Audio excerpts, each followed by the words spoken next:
Je suis seul qui trouve que le nouveau format de la Super League, il est incroyable, les gars. Juste, attendez avant de m'insulter, les frères. Moi, personnellement, je vois que des points positifs. Première chose, déjà, les matchs, ils seront gratuits. Ils seront totalement gratuits, les gars. La seule chose, c'est que si tu payes pas l'abonnement, t'auras des pubs. Mais franchement, les gars, quand on sait que maintenant, la Ligue des Champions, comment c'est pour pouvoir voir, soit tu payes, soit t'es rien du tout. Y a pas de, ouais, tu peux regarder, mais il y a des pubs avec. Franchement, les gars, je signe tout de suite. Et si ceux qui ont pas les moyens, ils signent tout de suite, je pense, les gars.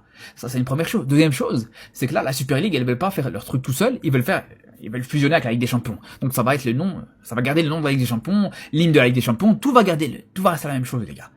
Mais surtout, pour moi, le format, les gars, faut avoir la vision, les gars. Ayez la vision, s'il vous plaît. Quand on sait qu'en fait, tout simplement, là, la règle, c'est qu'ils vont prendre les 18 meilleures équipes du classement UEFA, qui vont s'affronter entre eux. T'auras les 18 meilleurs dans un premier groupe, et les autres dans un deuxième groupe, les gars. Et là, les 8 meilleures équipes du groupe 1, elles se qualifient directement en huitième de finale de Ligue des Champions. Jusque là, franchement, c'est très bien, parfait. Et les autres, elles ont une deuxième chance où elles devront jouer contre les 8 premiers du deuxième groupe. Alors, il y en a qui disent, ouais, mais c'est pas juste parce que les équipes du deuxième groupe, pour se qualifier en huitième de finale, elles ont plus de matchs à faire, même s'ils finissent premiers, ils sont obligés de jouer contre les équipes du groupe 1. Alors les gars, je vous dis la vérité. Pour moi, c'est logique. Pour moi, il n'y a rien de fou, les frères. Parce que le groupe 2, il est très faible. Regardez les équipes. Pour moi, c'est plus facile de finir premier du groupe 2 que de finir huitième du groupe 1, les gars, clairement.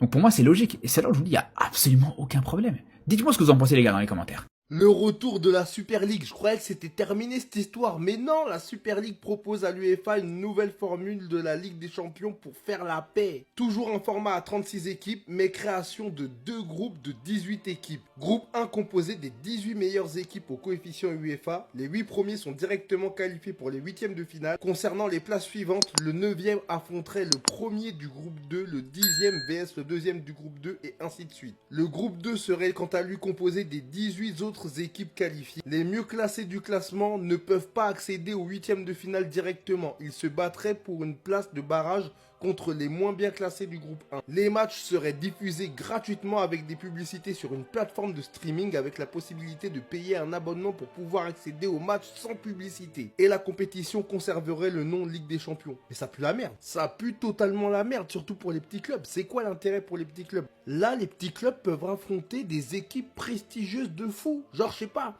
tu peux rencontrer du Liverpool, du Arsenal, du Real Madrid, du FC Barcelone, du PSG. Pourquoi t'irais te casser la tête avec ce format? En gros, les 18 meilleurs entre eux, donc ça ferait que des matchs intéressants. Comme limite, c'était déjà en fait. Et c'était ça, le désintérêt justement de la Ligue des Champions. Il y avait des matchs, on s'en foutait. Donc là, ils veulent refaire la même chose. Gardez votre Super League de merde. Les gars, chaque week-end, avec E3, c'est but, but, but. Harry Kane, Mbappé, Haaland. Kane, il en est déjà à 19 buts.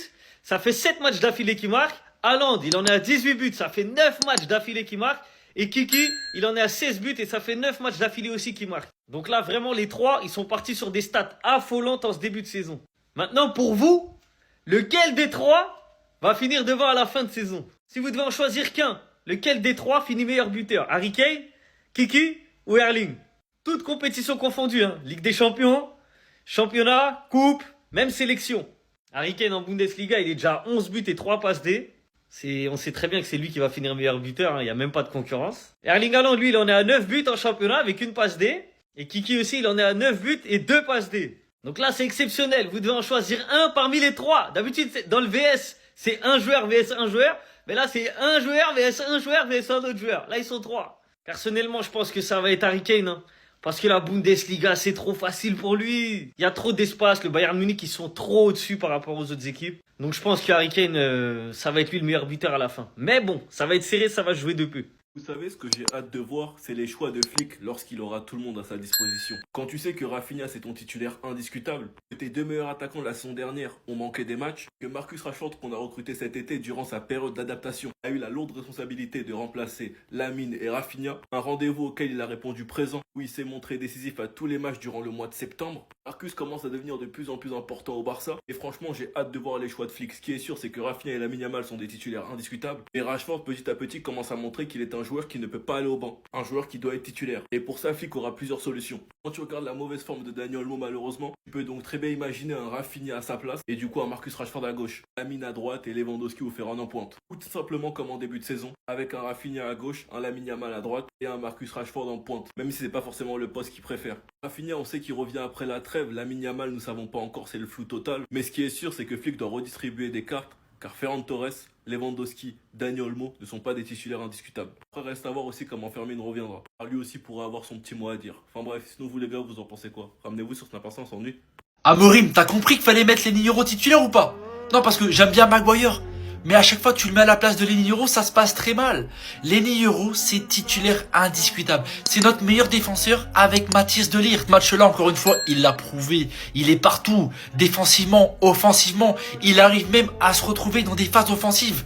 C'est un défenseur. C'est un putain de défenseur et il arrive à te faire des courses comme Trinity Rodman en fut champion. Les gars, ce mec, il est trop cheaté. Lenny Euro, je vous jure, il a 18 piges. Merci.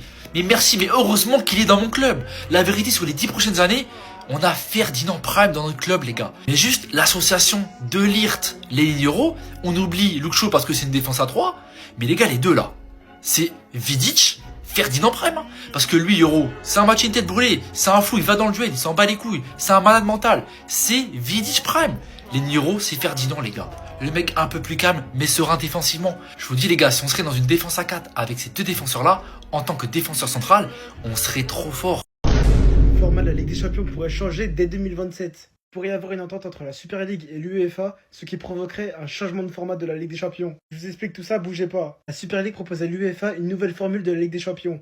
Toujours un format à 36 équipes, mais seulement 2 groupes de 18 équipes. Un format de Ligue des Champions qui pourrait plaire, car l'UEFA et la Super League nous proposent une surprise. Je vous l'ai dit en fin de vidéo. Voici les 30 équipes qui pourraient participer au format de cette Ligue des Champions, si elle est acceptée par l'UEFA. Les petits clubs n'auront donc pas leur chance, mais ça promet de très grosses affiches. Voici le format proposé par la Super League.